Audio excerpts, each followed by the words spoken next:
পদ্মা বাংলার এক অনন্ত আবেগের নাম, আর সেই আবেগের এক অনন্য স্পর্শ পাওয়া যায় মাওয়া শিমুলিয়া ঘাটে। ঘাটে পৌঁছানোর আগেই শুরু হয় এক অন্যরকম অনুভূতির জাগরণ। সড়কের দুই পাশে সারি সারি রেস্টুরেন্ট, প্রতিটিতেই ঝুলছে বড় বড় ব্যানার।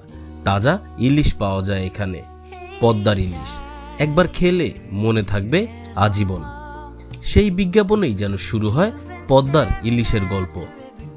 রেস্টুরেন্টগুলোর সামনে দিয়ে হাঁটলেই ভেসে আসে ভাজা ইলিশের সুবাস। সোনালী রঙের কাঁসার থালায় ধোয়া ওঠা ভাত, আর পাশে ঝাল ইলিশ ভাজা। চোখে না দেখলেও গন্ধেই যেন মন ভরে যায়। হোটেলগুলোর ভেতরে ঘুরে বেড়ায় ঢাকাসহ দেশের নানা প্রান্ত থেকে আসা মানুষ, পদ্মার ইলিশ চোখে দেখার আশায়।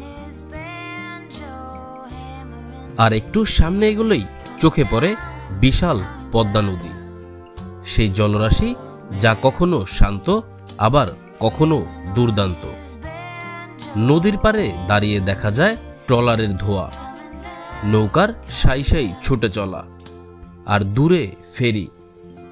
দিগন্ত জোড়া জলের মধ্যে সূর্যের আলো পড়ে চিকচিক করছে যেন সোনালি স্বপ্নের মতো। নদীর ধারে বসে থাকা মানুষগুলো যেন মুহূর্তটাকে ধরে রাখতে চায়। কেউ ছবি তুলছে, কেউ গল্প করছে, কেউ বা চুপচাপ তাকিয়ে আছে নদীর বুকে।